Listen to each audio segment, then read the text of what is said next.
देश में auto immune disease के मरीजों की संख्या लगातार बढ़ती जा रही है। विशेषज्ञों के अनुसार कुछ मामलों में ये देखा गया है कि गर्मी की तुलना में सर्दियों में ऑटो इम्यून बीमारियों का खतरा अधिक बढ़ जाता है। इस बात की पुष्टि एम्स के रूमेटोलॉजी विभाग की विभागाध्यक्ष डॉक्टर उमा कुमार ने की है।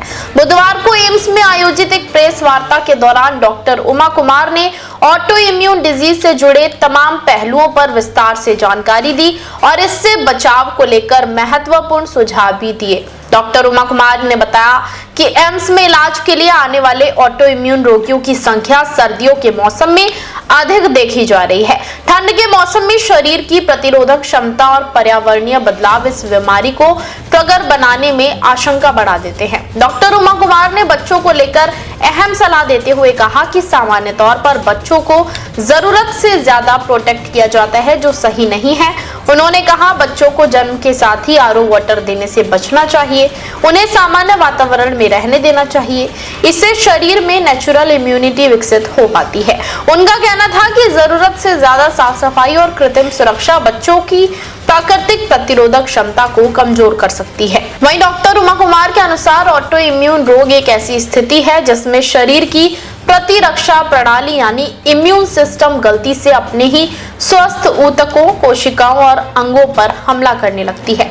आमतौर पर इम्यून सिस्टम वायरस और बैक्टीरिया जैसे बाहरी हमलावरों से शरीर की रक्षा करता है और लेकिन ऑटो इम्यून डिजीज में ये सिस्टम भ्रमित होकर अपने ही शरीर को नुकसान पहुंचाने लगता है। ऑटो इम्यून रोगों के लक्षण इस बात पर निर्भर करते हैं कि शरीर का कौन सा हिस्सा प्रभावित है, लेकिन कुछ सामान्य लक्षण कैसे हैं वो भी हम आपको बताएंगे। लेकिन उससे पहले आप सुनिए और कुछ क्या बोली doctor Uma. All of you for coming here in such a chilling cold, although it's sunny today. English और हिंदी? हिंदी मिक्स करके बोलेंगे, है ना? तो आप सभी को मकर संक्रांति की बहुत बहुत शुभकामनाएं। ऑटो इम्यून डिजीजेस जैसे थीम है, तो सबसे पहले तो मैं ये बताना चाहूँगी कि ऑटो इम्यून डिजीजेस होते क्या हैं। हमारी बॉडी अपने बॉडी के प्रोटीन्स को, स्ट्रक्चर्स को आइडेंटिफाई करती है नॉर्मल कोर्स में, जिसको हम इम्यून टॉलरेंस कह देते हैं।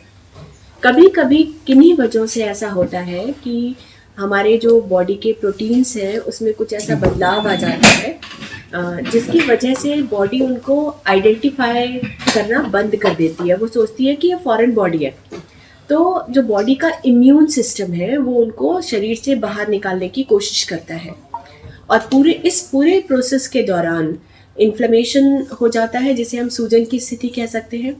और आप सब जानते हैं कि क्रॉनिक इन्फ्लेमेटरी स्टेट होने की वजह से बहुत सारी बीमारियां होती हैं, लेकिन यहाँ पर क्योंकि हम फोकस ऑटो इम्यून डिजीजेस पे कर रहे हैं जिसमें कि जॉइंट प्राइमरीली इन्वॉल्व होते हैं, इसके साथ साथ दूसरे ऑर्गन्स भी इन्वॉल्व हो जाते हैं डिपेंडिंग कि कौन सी बीमारी है, तो इसको हम ऑटो इम्यूनिटी की स्टेट कह देते हैं। शुरुआत होती है ऑटो एंटीबॉडीज़ के प्रेजेंस से, लेकिन ये इतना सिंपल नहीं है, क्योंकि इसमें सिर्फ ऑटो एंटीबॉडीज़ ही नहीं होते। बॉडी के जो बी सेल्स होते हैं, टी सेल्स होते हैं, कॉम्प्लीमेंट्स होते हैं और भी दूसरे प्रोटीन्स होते हैं, वो सब इन्वॉल्व होते हैं और ये बहुत कॉम्प्लेक्स प्रोसेस से गुजर कर ऑटो इम्यून डिजीजेस डेवलप हो जाती है। जो ऑटो इम्यून डिजीजेस हैं वो लिमिटेड हो सकते हैं और सिस्टेमिक हो सकते हैं। लिमिटेड का मतलब है कि सिर्फ एक ऑर्गन को इन्वॉल्व कर रहे हैं। सपोज पैनक्रियाज को इन्वॉल्व किया तो पैनक्रेटाइटिस हो गई, और लेकिन उसके अगर ओपीडी में देखें तो हमारी तो ओपीडी ही रूमेटिक डिजीजेस की होती है।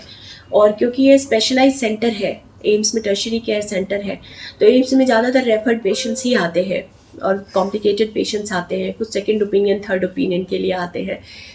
तो उसके बेसिस पे ये कहना कि बीमारियां बढ़ रही है, घट रही हैं, गलत होगा, क्योंकि हम हमेशा से बहुत लार्ज नंबर्स को केटर कर रहे थे और कहीं ना कहीं एक फुल स्टॉप लगाना होता है कि इतने पेशेंट ही ओपीडी में आ सकते हैं, राइट? तो उतने तो आएंगे ही आएंगे और अपॉइंटमेंट लोगों को नहीं मिलती, उससे आप आइडिया लगा सकते हैं कि नंबर्स की संख्या कितनी ज़्यादा होगी। और आपका ओपीडी रात को 10-11 बजे तक चलता है। 10 बजे तक आपने देखा होगा, मतलब चीज़ें। Ma'am, is it curable? It is treatable. जैसे डायबिटीज़ है, हाइपरटेंशन है, आप दवा लेते हैं, ज़िंदगी भर लेते हैं और आप ठीक रहते हैं, वैसे ही इन बीमारियों की जो दवाइयाँ हैं वो लाइफ लॉन्ग चलती हैं, ये मान के चलें। एंड वो एक्सेप्ट कर लें जितनी जल्दी उतना ही अच्छा है। अगर आप ठीक भी हो गए इन बीमारियों से, कोई सिम्टम नहीं है और साल गुजर गया आपको ठीक हुए, तो भी दवा बंद नहीं हो पाती। बंद करने से रिलैप्सेस देखे गए हैं। मैम, क्या ये बीमारी नंबर ऑफ संख्या जो है टेस्ट वगैरह की वजह से ज्यादा आ रहे हैं या एक्चुअल में बीमार लोगों की संख्या बढ़ रही है? ऑटो इम्यून डिजीजेस की बात करें तो मतलब पहले टेस्ट ही नहीं था, लोगों को पता नहीं चलता था, या फिर आप सही में बीमार लोगों की संख्या बढ़ रही है? मैं कहूँगी वाकई में बीमारियों की संख्या बढ़ रही है, क्योंकि उसकी वजह ये हो सकती है। अब देखिए फॉर एग्जांपल कोविड हटा, कोविड के बाद इतने सारे पेशेंट्स देखने को मिले जिनमें post Covid auto immune diseases develop हुए, बहुत प्रकार की परेशानियां। तो ये एक इनडायरेक्ट एविडेंस है सिर्फ कहने का कि बहुत इन सब फैक्टर्स की वजह से जो ऑटो इम्यून बीमारियां हैं वो बढ़ रही है। चलिए अब आपको बता देते हैं ऑटो इम्यून रोगों के लक्षण क्या क्या हैं। अत्यधिक थकान, जोड़ों और मांसपेशियों में दर्द, सूजन और लालिमा, त्वचा पर चकत्ते, बुखार, सिरदर्द, पेट से जुड़ी समस्याएं। डॉक्टर उमा कुमार ने बताया कि फिलहाल देश में 80 से अधिक प्रकार के ऑटो इम्यून रोग पहचाने जा चुके हैं। विशेषज्ञों का कहना है कि ऑटो इम्यून डिजीज का समय पर पता लगना और सही इलाज बेहद जरूरी है। शुरुआती लक्षणों को नजरअंदाज करने से बीमारी गंभीर रूप ले सकती है। देश विदेश की तमाम बड़ी खबरों के लिए देखते रहें किनी टाइम्स। वीडियो को लाइक करें, चैनल को सब्सक्राइब करना ना भूलें।